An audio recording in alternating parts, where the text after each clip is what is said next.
dia a todos. Eu sou Pedro Lourenço, responsável pelo Departamento de Relações com Investidores da companhia. E conosco, para essa apresentação, estão presentes os senhores Silvio Ernesto Zarzur, conselheiro, diretor-presidente da companhia, Flávio Ernesto Zarzur, presidente do Conselho de Administração, diretor vice-presidente da companhia, Marcos Ernesto Zarzur, conselheiro da companhia, Marcelo Ernesto Zarzur, diretor vice-presidente, diretor comercial da companhia, bem como também Emílio Fugazza, diretor financeiro e diretor de RI da EZTEC. Informamos que este evento está sendo gravado e todos os participantes estão apenas ouvindo a teleconferência durante a apresentação da companhia. Em seguida, iniciaremos a sessão de perguntas e respostas, quando maiores instruções serão fornecidas. Caso algum dos presentes necessite de assistência durante a teleconferência, queiram, por favor, solicitar a ajuda do suporte RI EZTEC através do chat. Em caso de falha na conexão, reutilize o mesmo link ou ID que estão disponíveis no nosso site ri.ezetec.com.br e assim poderão retornar à apresentação. Também em nosso site, vocês podem encontrar os slides da apresentação na nossa central de downloads. As informações estão disponíveis em reais e em BR, GAAP e IFRS aplicável a entidades de incorporação imobiliária no Brasil. Do contrário, estará sendo indicado. Antes de começar, gostaria de mencionar que eventuais declarações feitas durante esta teleconferência relativas às perspectivas de negócio da EZTEC, tais como projeções, metas operacionais e financeiras, constituem-se em crenças e premissas da diretoria da companhia, bem como informações atualmente disponíveis. Considerações futuras não são garantias de desempenho. Elas envolvem riscos, incertezas e premissas, pois se referem a eventos futuros e, portanto, dependem de circunstâncias que podem ou não ocorrer.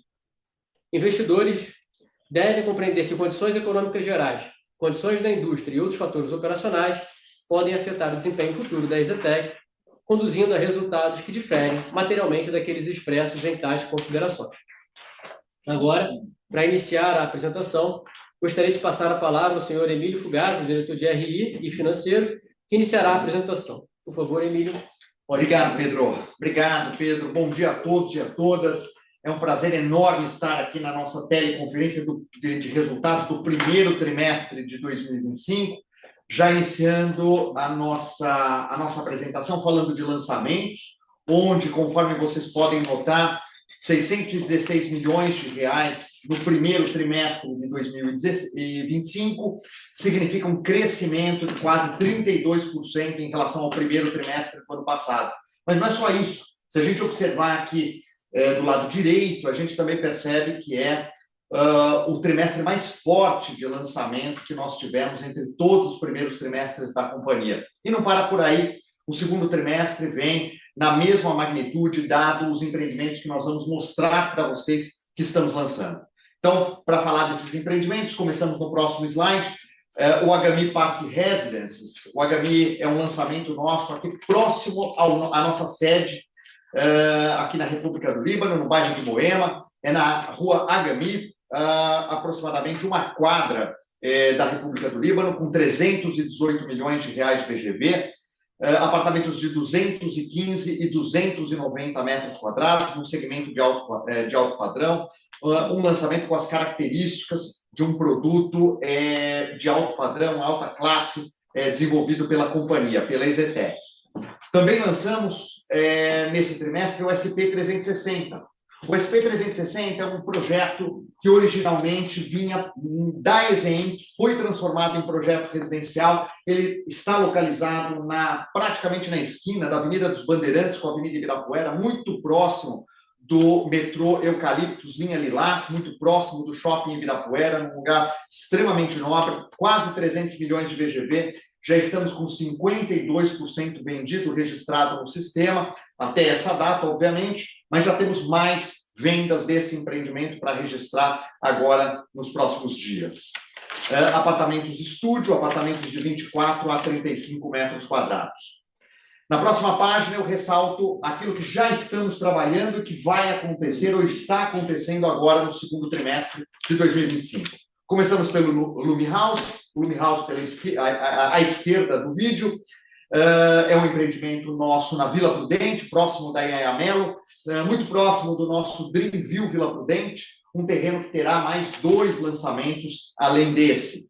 Projeto de 165 milhões de reais, já estamos com vendas abertas, apartamentos de 39 a 71 metros quadrados.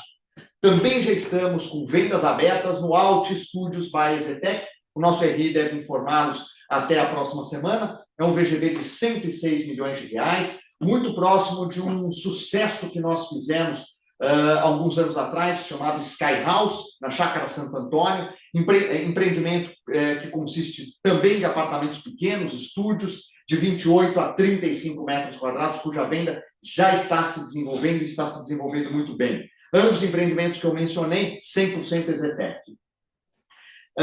Eu olho agora para o último empreendimento da direita, que deve ser o próximo lançamento da companhia, é o Pop Osasco. O Pop Osasco é desenvolvido através de uma parceria nossa, especializada em Minha Casa Minha Vida, é um terreno onde já tivemos lançamento com sucesso do PIN Osasco, terreno que se localiza à beira do Rodoanel, na cidade de Osasco, é um empreendimento que consiste de 3 fases, esta fase de 110 milhões de reais, com aproximadamente 500 unidades, será aberta para lançamento nas próximas semanas. E, finalmente, ainda para esse trimestre, já preparado para lançamento, com plantão aberto, com meeting realizado, o Move de Osasco, o Move de Osasco Residence, ele fica na Avenida Bussocaba, próximo, na verdade não é próximo, em frente à sede do Bradesco, na Cidade de Deus, lugar nobre da cidade de Osasco, empreendimento de classe média, de 56 a 72 metros quadrados cada apartamento. A primeira fase de um empreendimento que terá mais uma fase a ser lançada assim que comercialmente entendermos o bom desenvolvimento do Move. Com isso, nós devemos atingir mais 600 milhões de reais de lançamento agora no segundo trimestre, fazendo do primeiro semestre um recorde histórico da companhia a ser divulgado nos próximos meses. Passo agora para a venda líquida que teve um excelente desempenho comparado já com o primeiro trimestre do ano passado, é um crescimento significativo, um crescimento de quase 30%. Quero lembrar que as vendas brutas foram de 414 milhões de reais, que resultaram em 378 milhões de vendas líquidas. Quero lembrá-los também, como vocês poderão notar no release, um dos menores volumes de distrato entre todos os últimos trimestres que tivemos. Isso eu acho que caracteriza bem a solidez de cada venda que a companhia tem realizado. É importante ressaltar que quando eu comparo ao quarto trimestre, de 2024, a diferença que nós estamos observando de vendas tem bastante a ver com venda de estoque pronto. A companhia caracterizou uma força bastante importante nos lançamentos, por isso também que ela conseguiu um sucesso importante nesses lançamentos, e campanhas para a venda de estoque pronto performado já começaram a ser empenhadas para melhorarmos esse nosso desempenho. Para fechar, 1 bilhão e 800 é o volume de vendas líquidas anualizado que nós temos, ou seja, o 12 meses de vendas líquidas da companhia atinge 1 bi 781, comparado com praticamente um ano antes, da ordem de 1 bilhão e 300. Vamos para o próximo slide agora, o nosso último tópico do item operacional, tópico extremamente importante, é a entrega, são as nossas entregas que atingem no ano de 2025 2,6 bilhões de reais. Do lado esquerdo do vídeo, a gente consegue observar uma das nossas entregas, realizadas agora no primeiro trimestre de 2025, que é o Dreamville Vila Prudente. Notem que esse é um empreendimento de classe média, 58% vendido, e bem do lado esquerdo do vídeo, pequenininho ali, é a torre do Fit Casa Oratório, o participante do mesmo empreendimento e já entregue para os nossos clientes no ano passado. Isso compõe aproximadamente 300 milhões de reais de entrega. Para agora, acontecendo desde o segundo trimestre até o final do segundo semestre, teremos mais 2,3 bilhões de reais a serem entregues, onde 75% dessas unidades estão vendidas. O que significa, logicamente, que ainda venderemos um pouco dessas unidades ao longo de 2025, mas significa uma baixa formação de estoque pronto dentro deste que é o maior ano de entregas de toda a história da EZTEC. Vamos agora para os destaques financeiros. Receita líquida. Receita líquida de 311 milhões de reais, na comparação direta com o primeiro TRI de 2024, temos um crescimento de 30%, que bate muito com o crescimento das vendas líquidas no mesmo período. Quero lembrar que quando a gente observa a comparação trimestre a trimestre, ou seja, eu venho ali do quarto trimestre com 427 milhões para 311 no primeiro TRI, a gente tem que considerar que a presença de férias coletivas, de feriados de carnaval, de chuvas no período, que naturalmente reduz a velocidade e a capacidade de execução das obras naquele período, reduzindo um pouco o POC, o reconhecimento via POC que a gente faz. Historicamente, quando a gente olha com viés de uns 10 anos aproximadamente, apenas 2 ou 3 anos, essa tendência não foi observada. Então, o natural é observar essa tendência sempre no primeiro trimestre de cada ano. Obviamente que aqui também tem um pouco do efeito de menor venda de performados nesse trimestre, que a gente espera reverter ao longo dos próximos trimestres. Falando de lucro bruto, a importante notícia do lucro bruto em relação ao primeiro trimestre de 2024 e também ao quarto trimestre de 2024 é o crescimento da margem bruta. O crescimento da margem bruta, vamos dizer, de um ano para cá, é um crescimento de quase 9 pontos percentuais, de 8 a 9 pontos percentuais, isso é bastante importante. Aqui há que se ressaltar também dois aspectos. Como a gente mencionou, que é um ano de entregas, 2,6 bilhões de reais de entregas, nas entregas eu tenho um efeito importante. Em primeiro lugar, à medida que vamos entregando, vamos reconhecendo algumas economias de obra. Então, essas economias estão presentes nessa margem que a gente reporta. Não obstante a isso, também temos o ajuste a valor presente. O ano de entrega é o ano em que a gente reverte o ajuste a valor presente. Ao reverter o ajuste, nós temos um impacto na margem bruta, um impacto positivo. Obviamente que a margem que melhor reporta o que vai acontecer no futuro é a margem REF. A margem REF, eu venho dizendo isso sempre para vocês, para todos ao longo do tempo, a margem REF da EZTEC está na casa dos R$40 e ela é uma proxy bastante fidedigna daquilo que tende a acontecer com a companhia no médio e longo prazo. O próximo slide nos fala do resultado financeiro da companhia, um tópico bastante relevante, ele é praticamente um terço do nosso resultado.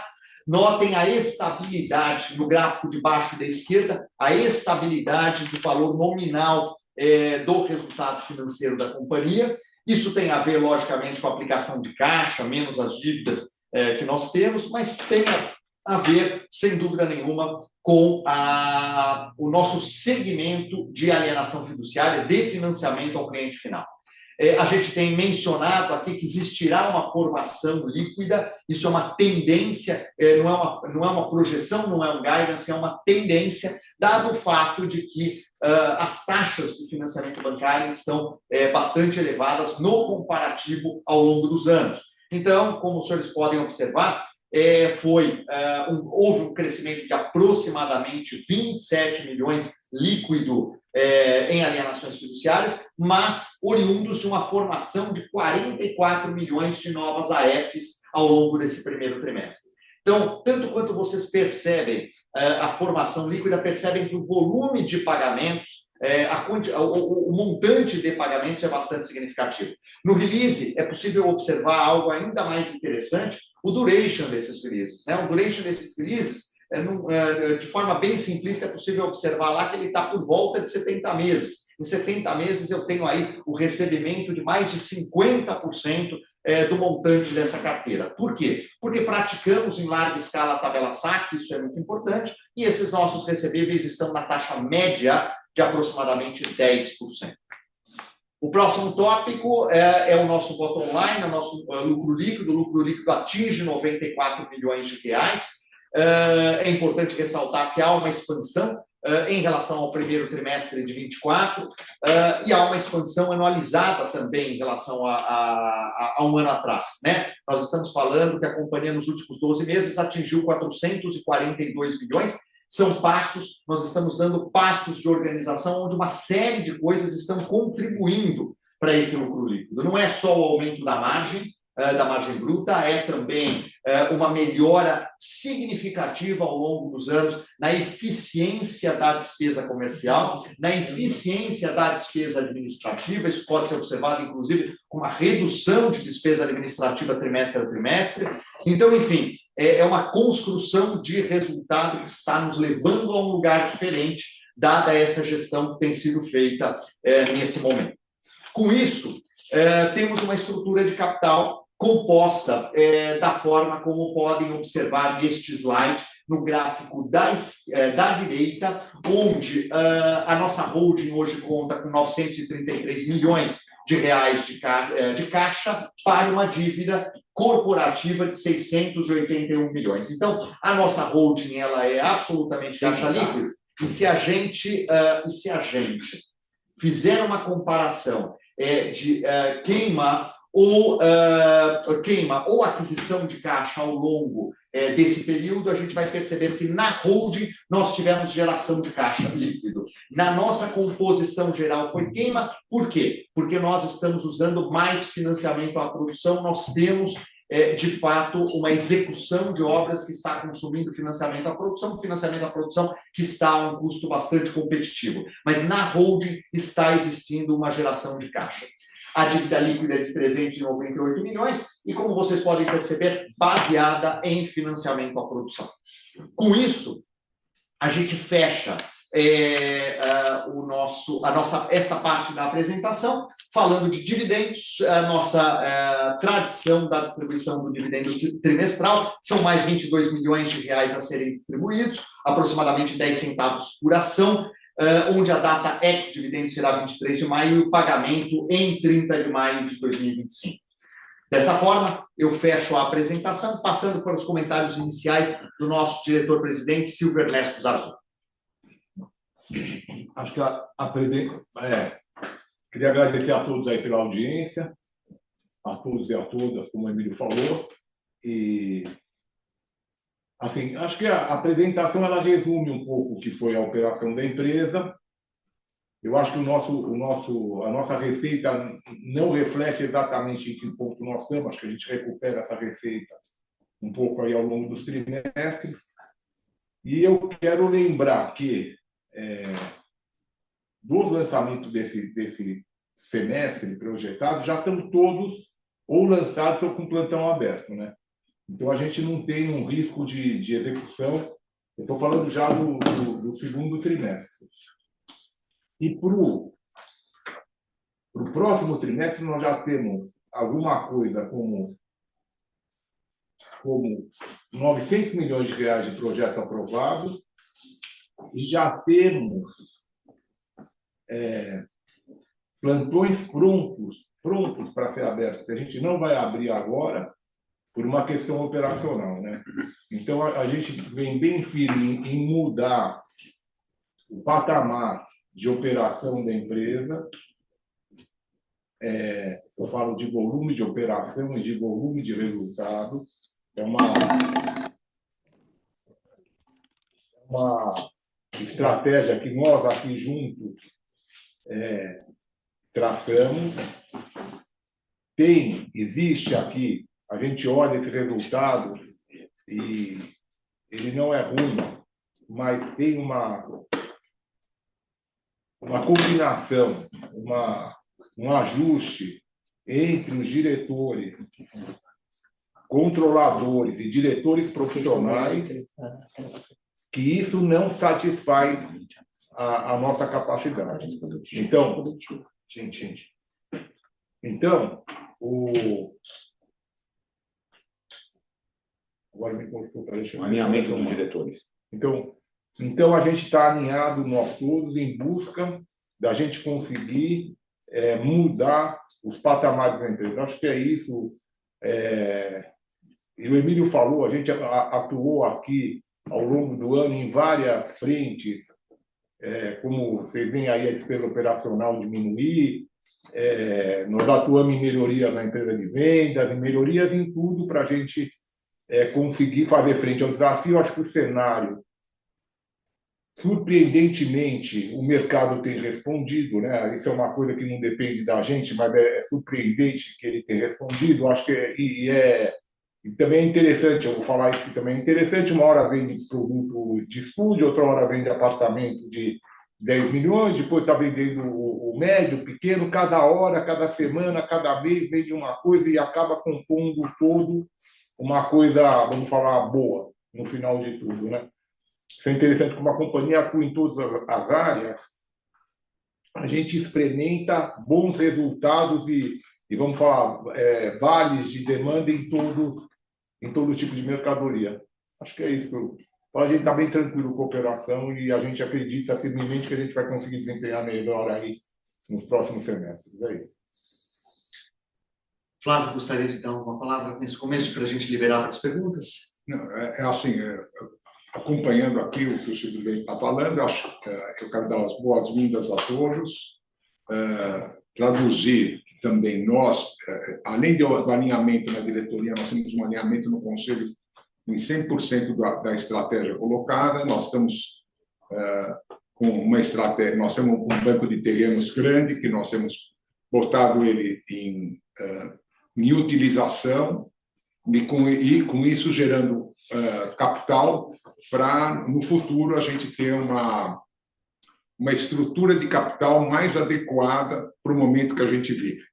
E, sem dúvida, o Silvio falou todo da linha de incorporação, também a gente tem aquela nossa parte de corporativos que, no dia a dia, parece que cada vez mais está se ajustando. A gente acredita que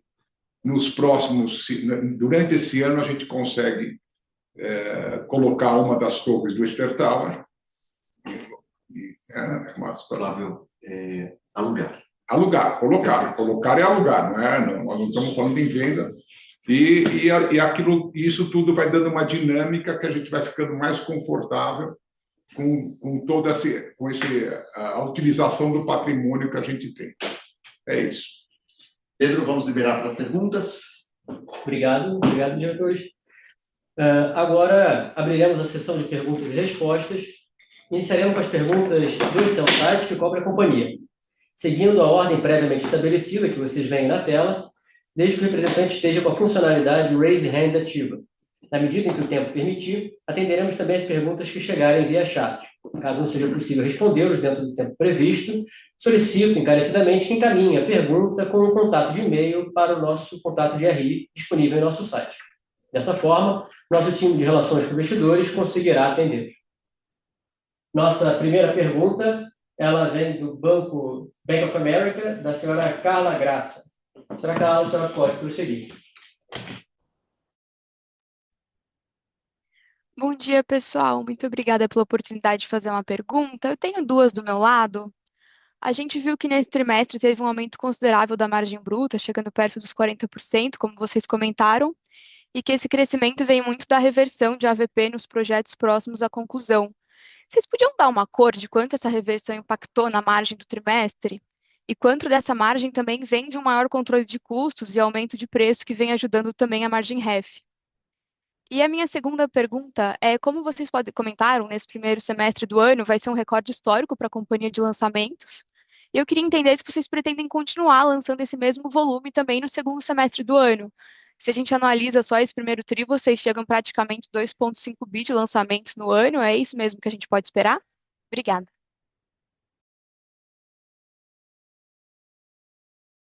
Se você está falando, eu vou responder a segunda pergunta. E é mais ou menos assim, que é sobre o volume de lançamento. Nós temos um volume grande de banco de terreno. Nós temos um volume grande de projetos, eu vou falar, prontos para ser lançado. Então, a resposta é que, se o mercado ele absorver aquilo que a gente quer vender, a gente conseguir desempenhar vendas, a gente continua. E tem um combinado aqui também, entre nós que nós, ao fim de cada trimestre, porque nós estamos assim, avançando bastante naquela operação que a gente costuma ter. A gente vai sentar e vai liberar a continuidade daquilo que a gente vai fazer no outro trimestre, de acordo com o que aconteceu nesse. Então, em julho, vai ter uma reunião aqui e nós vamos, de acordo com o que aconteceu com a gente até o final de junho, resolver se a gente continua lançando no mesmo ritmo ou se a gente diminui um pouco. Então, eu acho que está bem claro e transparente o que eu estou falando e é como nós vamos fazer. Acho que a segunda parte o Emílio pode...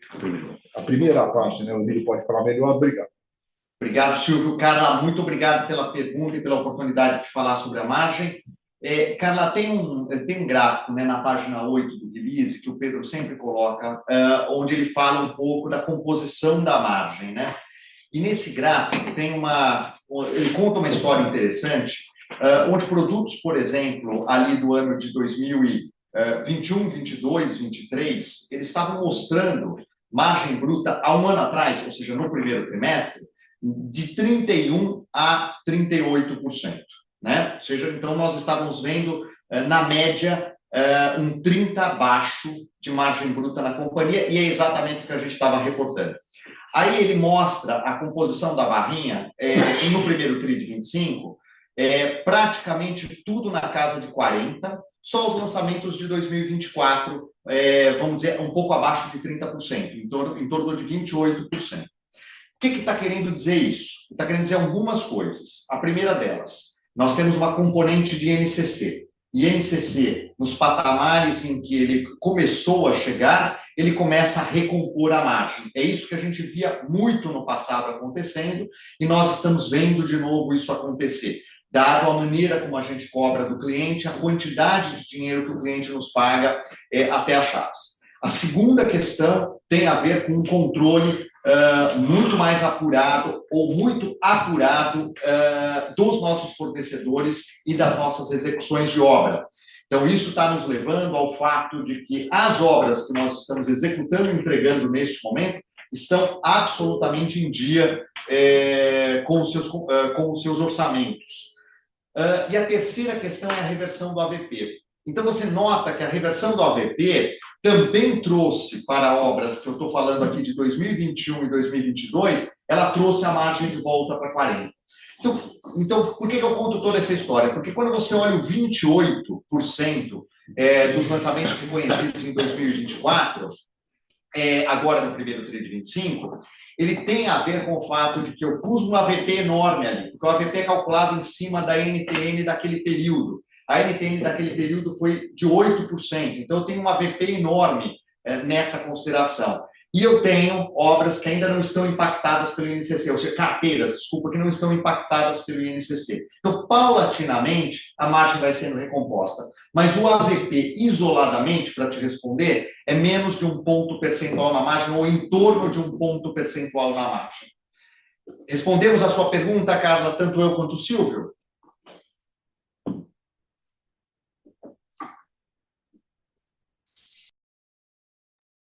Responderam sim, pessoal. Muito obrigada. Ficou super claro. Carla, nossa próxima pergunta vem do Banco Bradesco, através do senhor Herman Lee. Senhor Herman, o senhor pode prosseguir. Bom dia, pessoal. Obrigado pelo espaço aqui. Duas do nosso lado também.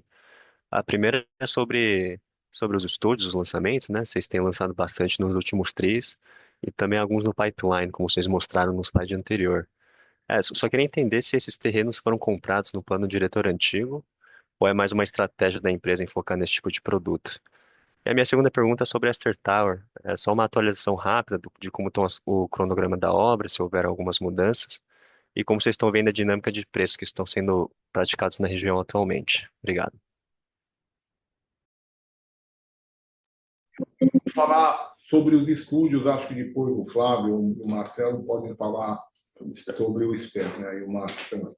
Assim, o estúdio, a gente é uma empresa oportunista, né? A gente trabalha no mercado imobiliário de São Paulo de A a Z.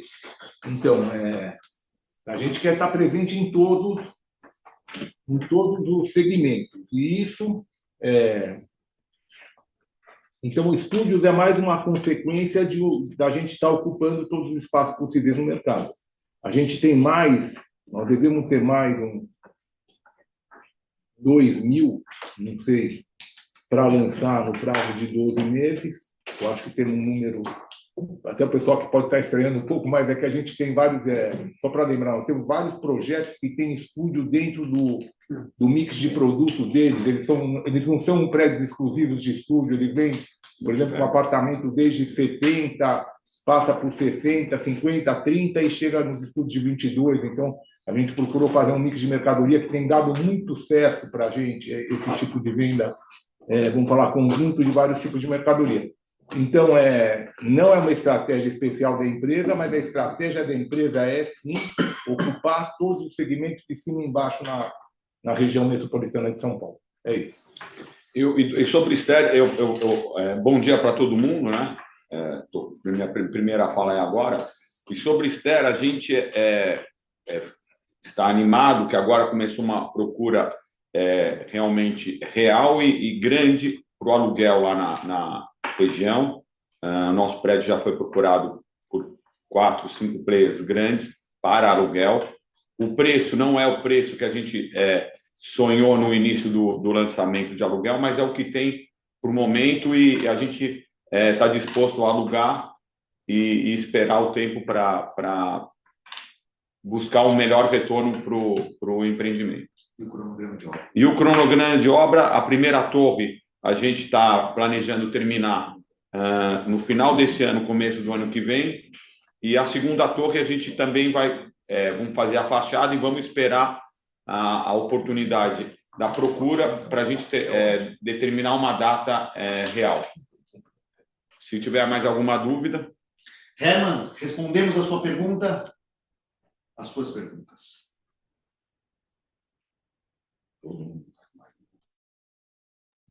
Muito claro. Obrigado e bom final de semana.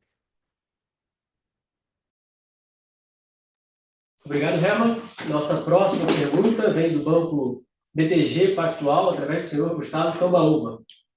Gustavo, você pode prosseguir. Oi, pessoal, bom dia.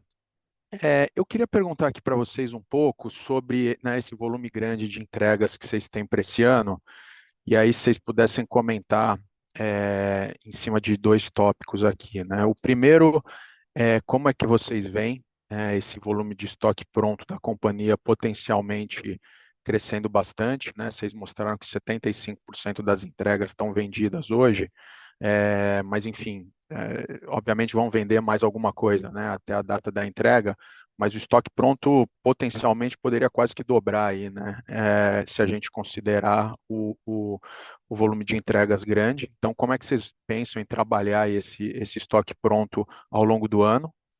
E a minha segunda pergunta, também referente a isso, o Emílio falou bastante, né, da carteira de financiamento próprio. Como é que você imagina essa carteira evoluindo junto dessas entregas, né, Emílio? A gente está num cenário mais difícil de financiamento, com juros bem mais altos.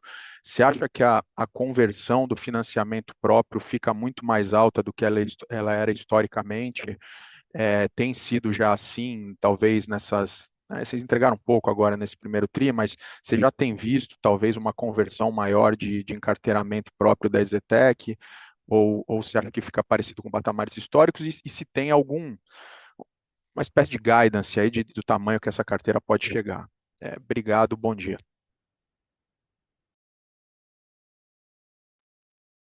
Bem, obrigado pela pergunta, Gustavo. Olha, para vender o estoque pronto, tem um momento correto de vender ele, que tem que ser, vamos falar, depois que a gente acaba de repassar as unidades para o banco, né? Então, a gente tem um intervalo entre a entrega do prédio e efetivamente a gente entrar forte na venda. Nós temos já no ar uma campanha de venda de imóveis prontos, uma campanha exclusiva com a Mariana Paiker, a respeito de venda de imóvel pronto. Nós temos um comissionamento, eu estou indo no detalhe mesmo, o comissionamento de corretor, a comissão do corretor que vende imóvel pronto é diferente, maior, tem uma premiação maior para a venda de imóvel pronto, e a gente tem uma equipe focada nisso. Além disso tudo, nós temos nós usamos financiamento direto, de uma forma muito forte para vender o imóvel pronto. Então, a gente olha esses três, e tem mais uma coisa que eu vou falar para vocês também, que é assim, ó. Nós temos aí essa margem líquida, que foi de quanto a nossa margem líquida? 30. De 30, né? Eu dei desconto para a venda do imóvel pronto. Eu vendi 3, 4, 5% a menos do que o preço da concorrência. Então, é assim, mesmo vendendo a menos, a gente consegue manter a nossa margem líquida em 30. Eu vou vender um pouco mais barato do que a concorrência, eu vou pagar mais o corretor, eu vou investir um monte em marketing e eu tenho financiamento próprio. Com essas 4 coisas, eu tenho certeza que nós vamos sair bem e vamos conseguir vender isso numa boa velocidade. É lógico que tem uma evolução muito grande. Nunca antes na empresa, assim, da carteira de alienação, mas o Emílio pode falar melhor sobre isso. Obrigado, Silvio, e obrigado, Gustavo, sobre a pergunta. Olha, eu vou te dar uma cor a respeito do que aconteceu no primeiro TRI. No primeiro TRI, embora o Pedro tenha colocado aquele volume de entregas no primeiro TRI, de aproximadamente 300 milhões de reais, nós já estamos trabalhando metade do Unique Green no primeiro TRI também. Então, nós estamos trabalhando pouco mais de 600 milhões de reais. E o que está acontecendo o primeiro cheiro que nós estamos tendo de tudo isso é de aproximadamente 8% de conversão em alienação fiduciária. Então, isso significa que, por exemplo, nesses 600 milhões, eu estou trabalhando algo como 50 milhões de formação de carteira. Então, veja, a primeira questão a formação de carteira, ela deve acontecer talvez num nível até maior do que esse, mas, por outro lado, Gustavo, nota que o volume de recebimento ele é significativo. Então, a nossa pergunta é qual é, de fato, a carteira líquida que nós vamos ter no final do ano, né? A nossa expectativa, o Pedro também coloca para 2025, em 3 trimestres nós devemos receber mais 76 milhões de reais de carteira. Então, isso dá de receita no ano só dessa carteira mais de 100 milhões de reais.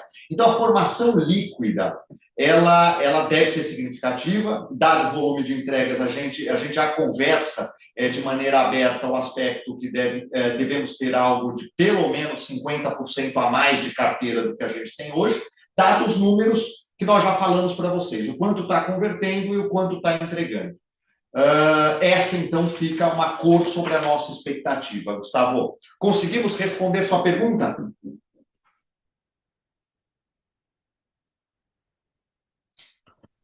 Tá respondido, sim, pessoal. Muito obrigado. Bom dia.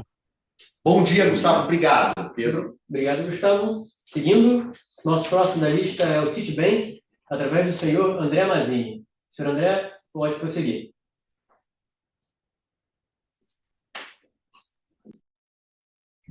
Olá, time. Bom dia, obrigado pelo call. 2 perguntas também. A primeira, sobre esse contexto que a gente está vendo em São Paulo dos branded residences, né? Então, esses empreendimentos com nome de marca de luxo, etc. E eu olho para vocês e acho que vocês têm uma marca super forte, que é na JV com a EZK, a marca da Lindenberg, né? Acho que é um tipo de branded residence também, em certo sentido. Então, a pergunta é, quanto é que vocês acham que vocês ganham de preço em botar uma marca Lindenberg num empreendimento num bairro nobre, Jardins, Itaim, o que seja, versus não colocar, né, essa marca, né? Se tem algo tangível assim que a gente pode imaginar. Essa é a primeira. E a segunda é um follow-up do que vocês estavam falando agora mesmo das entregas. É muita entrega, então, para a segunda metade do ano, né? Ali, 6,3 bi de entrega, 75% já vendido. Dá para ter uma ideia de quanto desses clientes estão pré-aprovados com bancos, né? Existe essa figura de um financiamento já pré-aprovado e quanto é que seria desses clientes nessas entregas todas que vocês vão ter para a segunda metade do ano? E dado que está 75% vendido, qual é a ideia para o caixa que essas entregas vão estar gerando? O que vocês iriam fazer com esse caixa? Obrigado.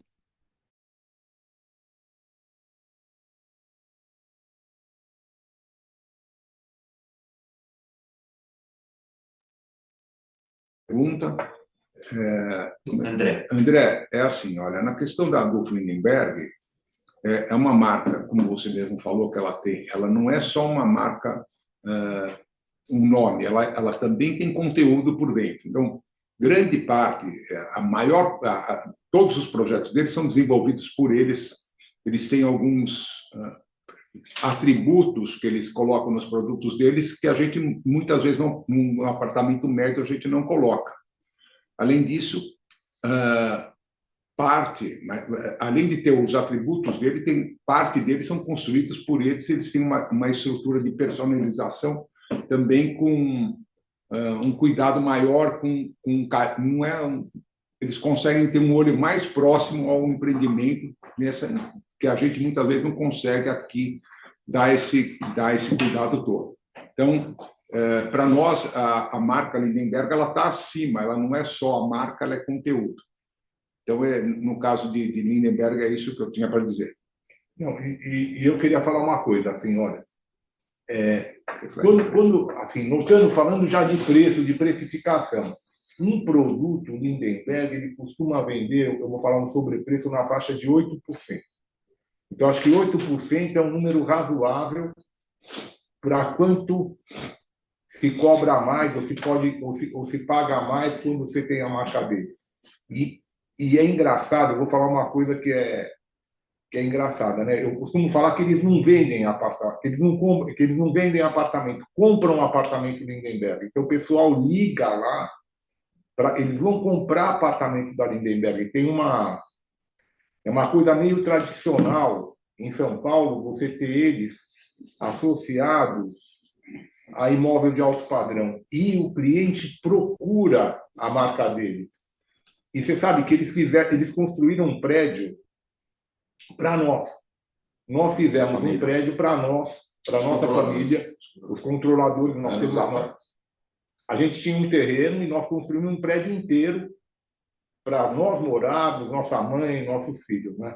Então, nós fomos clientes, nós não quisemos contratar a EVTEC para não ter conflito. Esse prédio foi feito ele foi entregue há um ano e meio, então ele foi feito há uns 5 anos. E ser cliente da Lindenberg foi uma experiência diferente, também foi uma experiência muito boa. Então, tudo isso, para a gente, tem um significado muito importante. Eles têm também uma capacidade de vender os imóveis deles bem forte. Então, a nossa associação com eles tem sido muito boa para eles e para nós também. Mas, independente disso, nós vamos trabalhar a nossa marca individualmente no alto padrão. Então, não é que nós vamos sair agora e só ter empreendimento de alto padrão com o Lindenberg. Não. A gente apoia eles, eles apoiam a gente. A gente tem a nossa marca própria também, trabalhando com bastante força.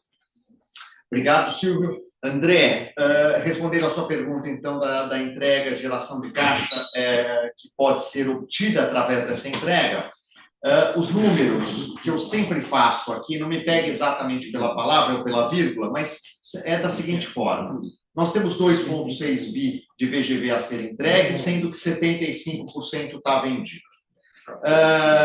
Historicamente, nós temos 40% de pagamento em cima desses recebíveis, André. Então, falta receber 60% disso. Diante desses 60%, eu terei, ao final de cada um desses empreendimentos, aproximadamente 600 milhões de reais de financiamento à produção tomada, de dívidas tomadas. Então, quando eu quito esses 600 milhões, me sobra aproximadamente 600 milhões de reais. De bate-pronto, ou seja, sobra 600 mais os 25% de estoque. Desses 600, a nossa dúvida sempre será o quanto eu vou gerar de alienação fiduciária em cima. Eu dei uma luz que é aproximadamente um número entre 250 e 300 milhões de reais, dado que já está acontecendo. Então, nós temos uma formação líquida de caixa em torno de 300 milhões originados por essa entrega, porque o restante será originado para as alienações fiduciárias. Essa é a geração de caixa. Então, se for isso dessa magnitude, à medida que a gente for gerando, o Conselho de Administração vai avaliar a melhor forma de investir, distribuir ou o que fazer de fato com esses recursos. André, consegui te dar uma ideia de...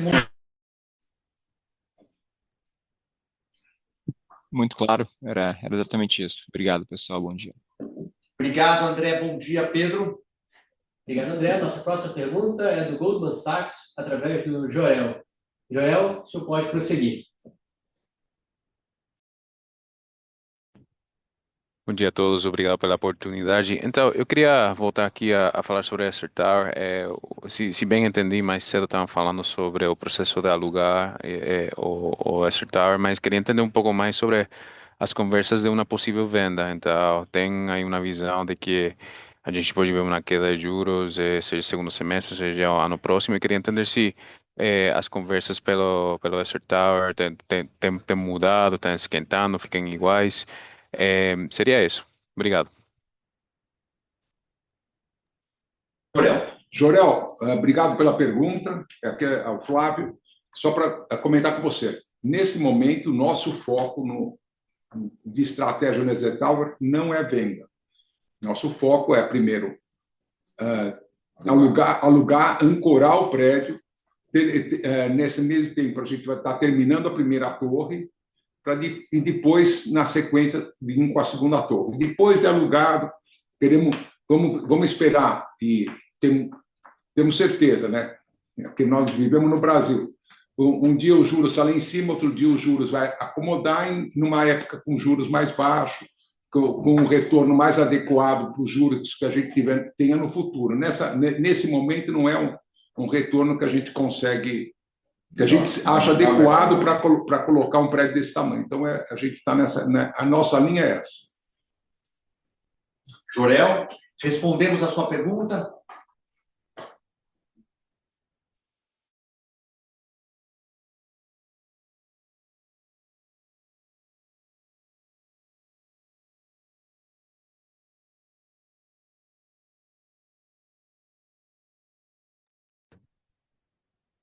Sim, responderam. Obrigado.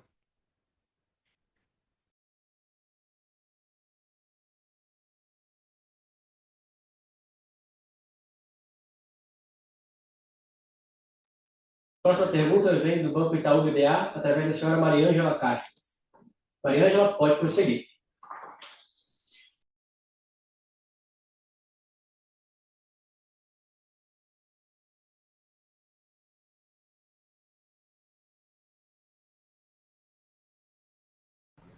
Bom dia, pessoal. Tive um problema aqui ativando meu microfone, mas deu tudo certo. Obrigada pela apresentação e pela oportunidade de fazer uma pergunta.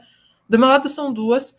Um pouco mais de sentimento de mercado de vocês. Queria saber como vocês estão vendo a evolução de vendas nesse segundo trimestre e se vocês têm algum receio para esse ano. A gente já está há alguns bons trimestres assim, com o cenário macro um pouco mais difícil, taxa de juros mais desafiadora. O quanto vocês têm visto isso impactarem as vendas no stand?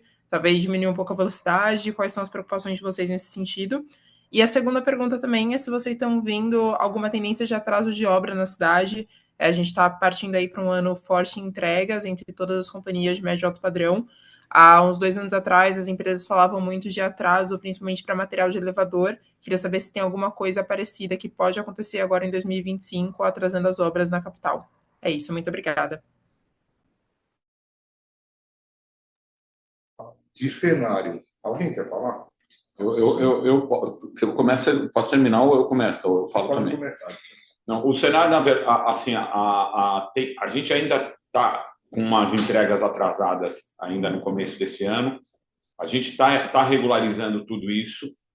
Para a gente, o problema não é elevador. Elevador, a gente tem uma parceria muito forte e a gente não vem atrasando as obras por causa de elevador. O grande problema ainda é a mão de obra, mas a gente também já está equalizando esse problema. E a gente acredita que com as próximas entregas a gente vai se acertar também agora os prazos, porque os custos a gente já conseguiu enquadrar e os prazos a gente está trabalhando para corrigir, mas não estamos ultrapassando os 6 meses de multa. A gente está ainda na carência do contrato. Se tiver mais alguma dúvida.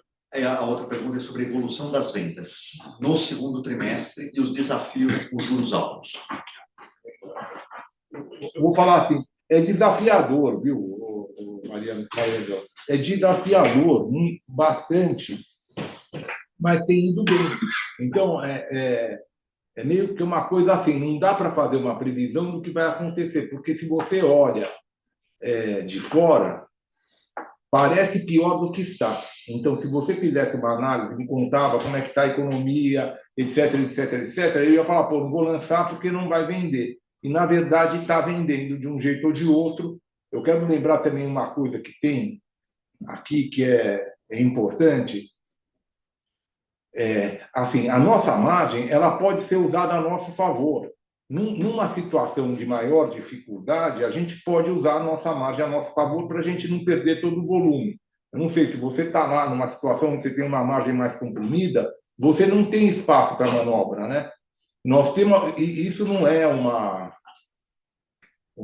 coisa que a gente deve usar ou tem isso mas a verdade é que num mercado pior eu posso vender um pouco mais barato e manter a margem. Eu tenho uma vantagem de ter essa margem e poder ser mais competitivo em caso de necessidade. Qual que é o preço de venda que a gente determina? É o preço que eles pagam. Eu vou para o mercado, a gente tenta testar o mercado e solta pelo preço que eles pagam. Se o preço tiver que ser um pouquinho mais baixo, a gente ainda tem escopo para vender. Se der para vender um pouco mais caro, a gente vende também mais caro, botamos mais margem em cima, não tem problema nenhum. Mas de qualquer forma, o cenário ele é muito incerto. Por isso que nós vamos olhando trimestre a trimestre. A gente não pode parar na expectativa de que vai dar errado. Nós não vamos fazer isso. Nós vamos parar um trimestre, nós sempre vamos dar. Se esse trimestre acabar bem, nós vamos até o fim do terceiro. Depois, se o terceiro for bem, nós vamos até o fim do quarto. Se o quarto for mal, aí a gente estuda o que faz em diante. Mas nós não vamos parar na expectativa de ficar ruim. Não, nós vamos viver um trimestre, pelo menos, na realidade dele, para a gente entender o que tem que ser feito. Se a companhia é grande, a gente está há muito tempo, a gente pode fazer isso.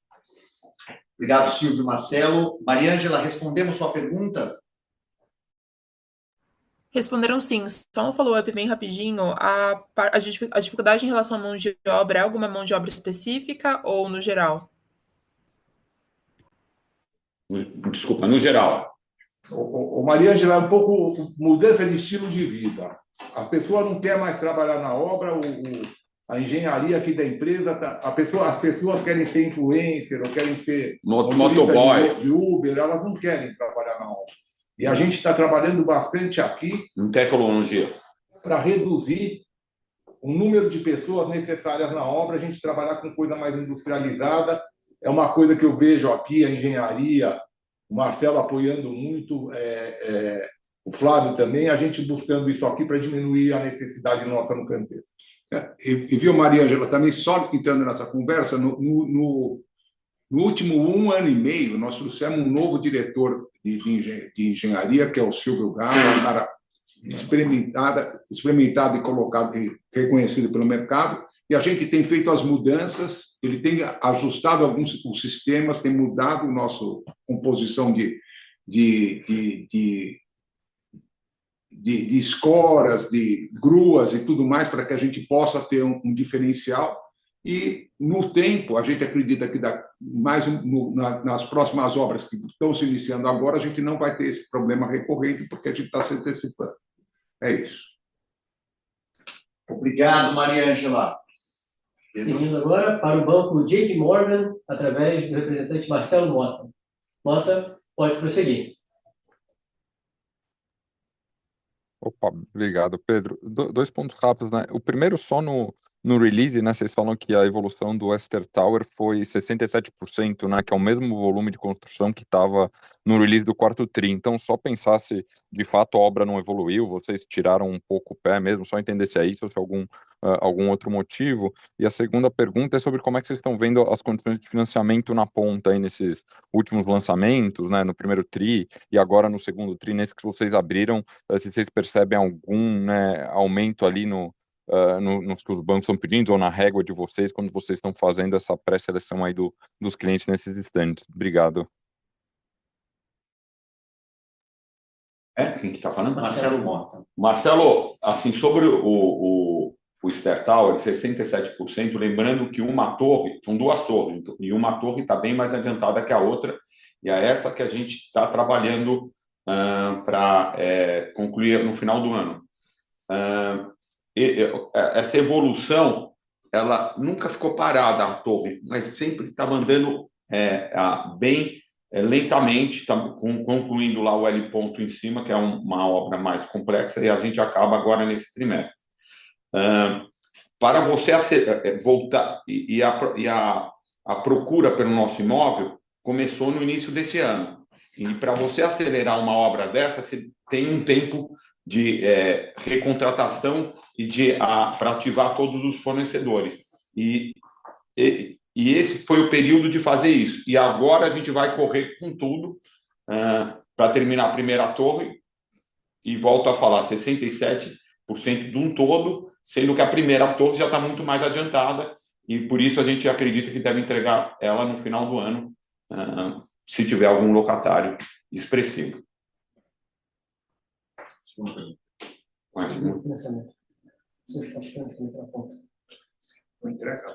Marcelo, vocês querem comentar? Não, mas pode comentar que eu completo. Então tá bom. Marcelo, aqui a situação é a seguinte: o nosso modelo de fazer a venda é um modelo que embute no plantão de vendas a certeza para o cliente que ele pode ter o financiamento próprio no final, se ele não tiver a disponibilidade ou o crédito dentro do sistema dos bancos comerciais. O que ocorreu é que nos últimos, vamos chamar assim, 12 meses, as taxas chegaram a 13%, 14% ao ano.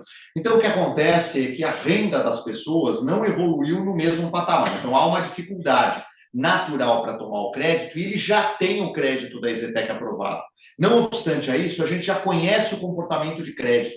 Nós temos um volume de inadimplência bastante baixo, e além do fato de nós tratarmos na ponta, esse trimestre a gente ter conseguido fazer um volume de distratos muito baixo, demonstra o quanto essa carteira está ajustada à situação do cliente atual. Então, no final das contas, o crescimento da carteira não é porque ele realmente, vamos dizer, não conseguiu. É porque conosco já está tudo aprovado, o seguro é mais barato, ele sente que ele simplesmente tem uma continuidade. E muito provavelmente, se as taxas diminuem lá na frente, ele consegue fazer essa migração sem esforço nenhum. Aliás, é o que ele fez ao longo do período aí de 2021 até 2023. Silvio? Não, é exatamente o que o Emílio falou. A gente está financiando, em média, o cliente em 180 meses com tabela price ou saque, mas também com tabela price, que diminui a exigibilidade com 12% de juros em IPCA ou IGP, depende do caso, e está indo muito bem. Eu acho que o pessoal, eles gostam da segurança para ele assinar o contrato com a gente, saber o valor da prestação que ele vai pagar, já ter isso, vamos falar, garantido para ele. Depois ele busca uma coisa menor. É isso. Marcelo, respondemos sua pergunta? Super claro, gente. Obrigado. Bom dia. Obrigado, Marcelo. Pedro? Obrigado, Marcelo. Dando continuidade, o Banco Safra agora. Senhor Rafael Eder, pode prosseguir. Bom dia, pessoal. Obrigado aqui pelo espaço. Eu queria voltar no ponto dos lançamentos. Como vocês falaram, vocês estão com bastante volume de lançamento esperado para o ano, mas eu queria entender melhor assim, os drivers que fariam talvez vocês repensarem a estratégia. Se é mais a velocidade desses lançamentos, se a VSO ficar um pouco mais baixa do que vocês estão esperando, vocês talvez atrasem alguns projetos, ou se vocês estariam olhando mais a performance de estoques de venda no ano para não aumentar. Tentar entender se tem alguma assim regra de ouro que determinaria o quanto vocês estão querendo lançar no ano. Obrigado. Nosso estoque geral não pode aumentar de forma desproporcional. Agora, o que tem é uma coisa bem simples. Nós lançamos ano passado 1,6 bi. Quem lança 1,6 bi tem um estoque que é, vamos falar, aceitável. Quem lança, por exemplo, vamos falar que a gente lançasse mais, 2,5, pronto.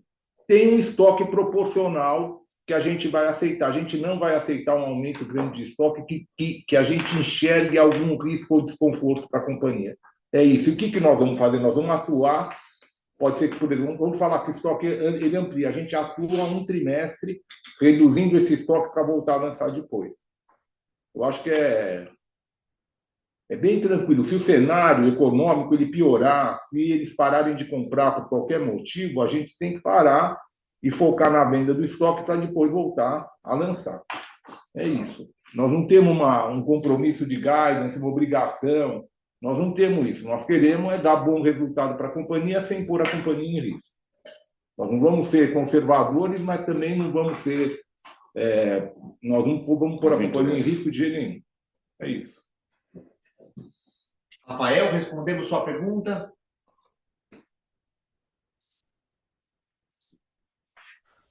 Acho que tinha travado aqui o áudio, desculpa. Não, mas ficou super claro. Obrigado, pessoal. Bom dia. Obrigado, Rafael. Pedro? Seguindo agora para o Banco Santander, senhor Antônio Castrucci, pode prosseguir, por favor. Bom dia, pessoal. Obrigado por pegar minha pergunta. Do meu lado, seria referente à margem dos próximos lançamentos aí previstos para 25, né? Como que a margem esperada desse projeto se compara com essa REF acima de 40% que vocês têm reportado?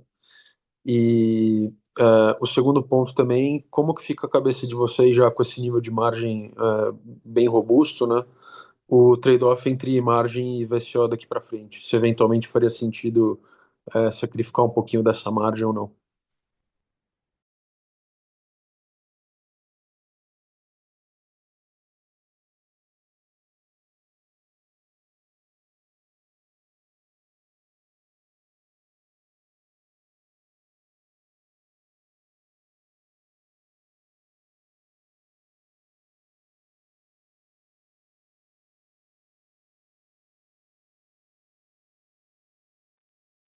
Antônio, obrigado pela pergunta. Vamos começar com a sua pergunta de margem futura, né? Eu vou construir uma resposta em cima até de questões que o Silvio sempre fala aqui, que nós temos realmente uma preocupação com a velocidade de vendas. De nada adianta você lançar um projeto e ter formação de estoque bruta desnecessário, né? Se você notar, nós trabalhamos com estoque ao longo dos últimos anos, que é um estoque muito semelhante do ponto de vista nominal, até porque o que a gente lança também é muito semelhante na média. Então, a preocupação com formação de estoque é uma verdade, porque ele destrói, no futuro, o preço do teu próprio lançamento. Então, a margem tem a seguinte componente. Ela é uma margem que ela é construída ao longo do tempo. Então, a gente começa vendendo de um determinado jeito, e aí, quando a gente reconhece esse jeito que a gente vende, a gente vê duas coisas importantes. As primeiras unidades são vendidas por um preço um pouco mais baixo, é uma oportunidade para o cliente. Ele tem que saber que ele fez um bom negócio comprando na partida. Aí o que acontece? A margem é impactada também pelo AVP. AVP, hoje ele se dá um AVP de mais de 40 meses, na média entre o lançamento e a entrega final daquele negócio, é de mais de 40 meses. O que ocorre? Numa NTNB hoje de 7% a 8%, a destruição de margem ela é gigante. Só que o que vai acontecendo? Nós vivemos num país que tem inflação. Ela é uma inflação regular, da ordem, o INCC da ordem de uns 5%, ele vai variar sempre de 4% a 6%. Se eu estou com um custo controlado, o que ocorre? O cliente me paga 30% a 40% até a chaves, os outros 60% a 70% pós-chaves. Esse 60% a 70% vai sendo todo corrigido por INCC. Então, eu vou abrindo a margem ao longo desses 3 anos e meio. E é por isso que eu vou atingindo uma margem de 40%.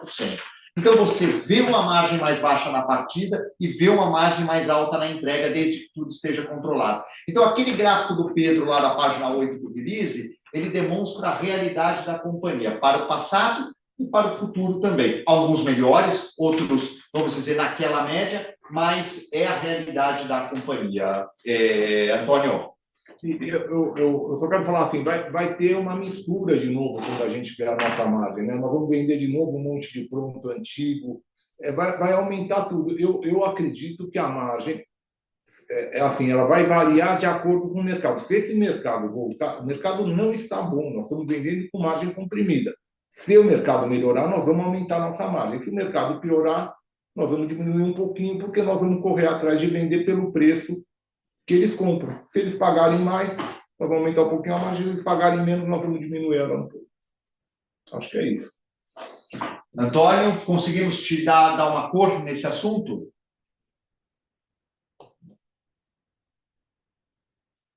Oi, pessoal, deu uma travada aqui, mas respondeu sim. Obrigado, viu? Obrigado, Antônio. Pedro, por favor. Seguindo, nossa próxima pergunta é do banco UBS, pela senhora Ana Júlia. Senhora Ana, pode prosseguir. Oi, pessoal, bom dia, tudo bem? A gente queria explorar um pouco mais em relação à geração de caixa e dividendo, pensando nesses 2,6 bi de entrega para 2025, né? E ontem vocês anunciaram a aprovação desses 22 milhões. Se vocês puderem compartilhar com a gente como está a cabeça da companhia em relação à geração de caixa e dividendo para o ano, se a gente pode esperar alguma aceleração, dividendo extraordinário. Obrigada.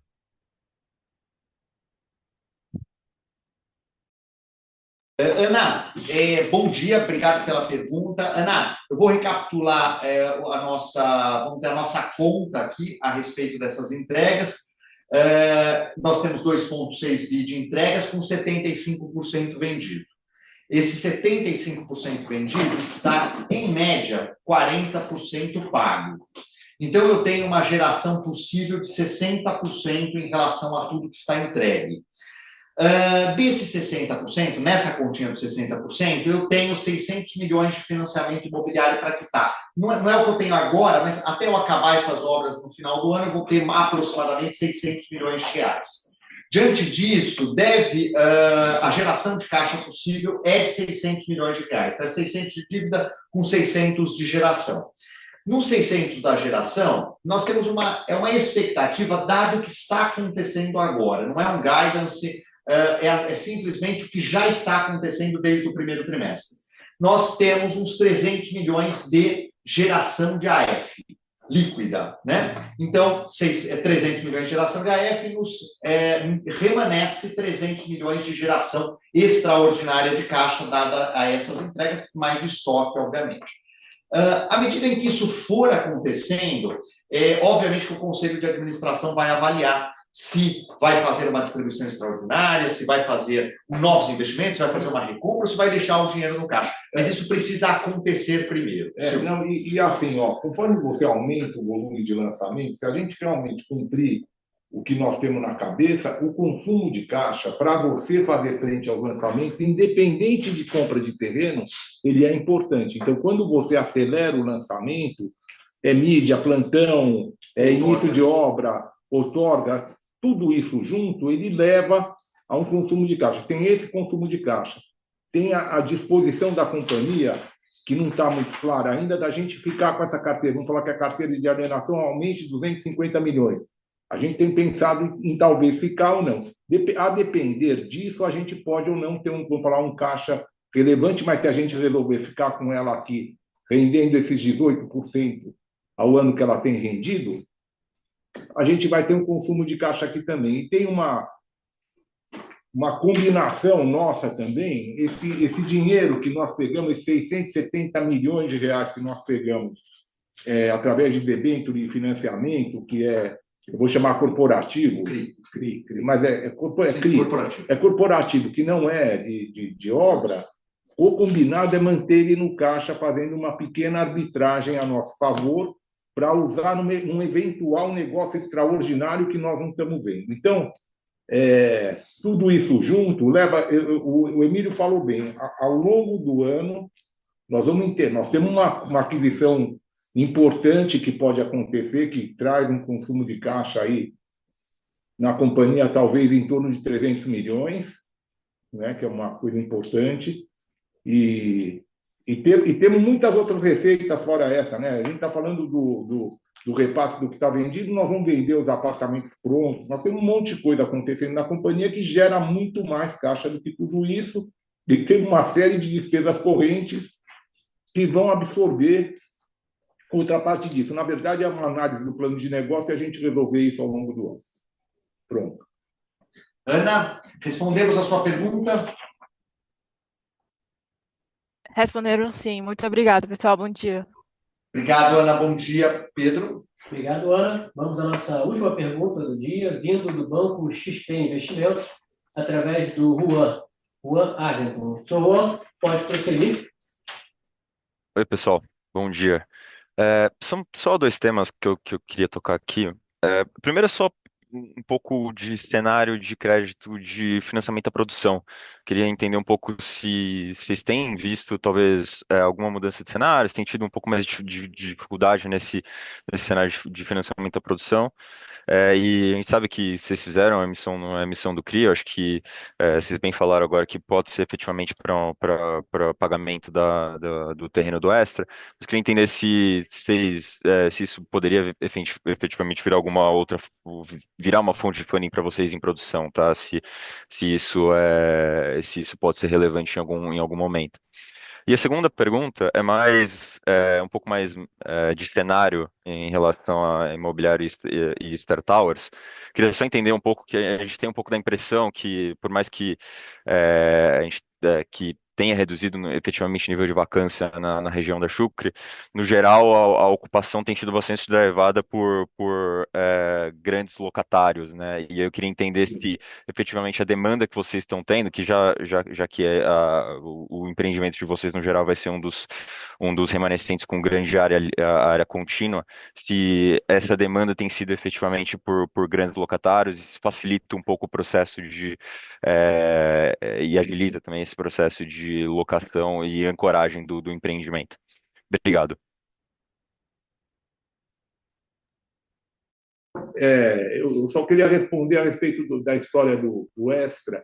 Nós não vamos usar, a princípio, o dinheiro do CRI para pagar o Extra. A princípio, o dinheiro do CRI ele fica reservado no caixa da companhia e nós vamos pagar o Extra com outros recursos. Isso vamos falar, o básico da estratégia da empresa. Esse dinheiro do CRI é para outra coisa que eventualmente acontecer, que hoje a gente não tem nenhum plano traçado para isso.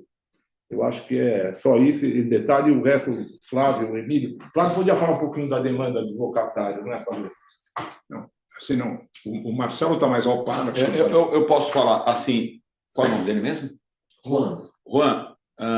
O Star Towers, cada torre dela é 46 mil metros quadrados. Então, não adianta para a gente começar procurando clientes para 1.000, 2.000 metros de laje. A gente realmente está procurando os primeiros, os âncoras, clientes grandes que venham com a demanda de 7, 10, 12 mil, e são esses clientes que têm procurado a gente. E você tem razão, não é em qualquer lugar que você vai encontrar 7 mil contínuo, 12 mil contínuo. Então, aí que é daí que vem vindo os nossos locatários interessados em números surpreendentemente positivos para a gente, em número de opções, né? Então, é bem o que você falou. São os grandes locatários que a gente está olhando e são eles que vêm olhar o nosso prédio. Obrigado, Marcelo. Juan, complementando apenas a resposta do Silvio, só quando você pergunta do financiamento à produção, a gente faz um planejamento anual. Esse planejamento anual referente a 2025 foi em larga escala realizado em 2024. Esse planejamento já nos levou a buscar resolver uma parte significativa de 2025, contratando os financiamentos para isso. Então, nós temos os financiamentos contratados para uma parte significativa dos lançamentos que nós estamos fazendo em 2025. É óbvio que a gente não enxerga uma menor disponibilidade, enxerga uma menor disponibilidade nas taxas que a gente vinha praticando. Então, até porque os bancos têm essa dificuldade hoje, dado o patamar da Selic. Então, para os futuros lançamentos, sim, alguma coisa pode ser utilizada dos recursos que a gente pegou, mas hoje isso não está sendo necessário, porque nós temos contratado aquilo em larga escala que a gente precisa. Juan, entre nós três aqui nós quatro nas respostas, conseguimos fazer o que você precisava? Responder o que você precisava? Sim, perfeito. Muito obrigado, pessoal. Obrigado, Juan. Pedro? Não havendo mais perguntas e transcorrido o nosso tempo previsto, passo a palavra agora para os nossos diretores prosseguirem com as considerações finais. Bom, da minha parte, assim, olha, a gente agradece a audiência. Acho que nós tivemos um trimestre um cenário que se apresenta muito bom. E a gente está satisfeito com o cliente, satisfeito com o comportamento da companhia e a gente, como o Silvio falou, a gente está trocando a empresa trimestre a trimestre. Obrigado a todos, a nossa disponibilidade continua. O Pedro e o Emílio estão sempre disponíveis e a gente vai sempre dando os inputs e a qualquer necessidade vocês podem procurar diretamente. Silvio, Marcelo. Chegando nos últimos minutos do segundo tempo, aqui o Silvio Yamamura, diretor aqui da empresa, um diretor importante que contribui bastante aqui com a operação da empresa. Vamos falar aqui, vamos ver se nas próximas apresentações a gente traz um pouco os outros diretores para estarem conversando um pouco com vocês também. É ele que está colocando o EZ Tower, o Esther Tower, ele que vai ter que alugar. Ele está alugando, e além de alugar, ele também projetou aquele heliponto, coisa simples, um marco na cidade, mas está lá, foi ele que projetou tudo isso e estamos sempre juntos, é um cara que contribui muito para nós. Marcelo. Já acabou? Não, só queria falar expressar a nossa expectativa positiva pelo momento que a companhia vem passando. Sabemos que ainda estamos num processo de melhora, sabemos que temos que melhorar em todas as caixinhas um pouco, é isso que o Silvio cobra de todos nós e a gente, todos os diretores, está imbuído nisso. Mas ficamos muito felizes com o início de procura por Esther Towers, que é um projeto tão majestoso e icônico, que a gente tem certeza que vai ser um ícone em São Paulo. E continuando acreditando no Brasil, estamos vivendo aqui e acreditando que tempos melhores virão para todos nós. Obrigado, é só isso. Obrigado, Marcelo. Obrigado a todos e a todas. Um bom dia. A teleconferência de resultados da EZTEC está encerrada. Não deixe de conferir os materiais disponíveis no nosso site de RI. Temos feito algumas atualizações, em especial nas planilhas de dados para valuation. Espero que agrade a vocês e facilite a compreensão de valor da companhia. Agradecemos a participação de todos. Desejamos um ótimo dia, um excelente final de semana. Até a próxima.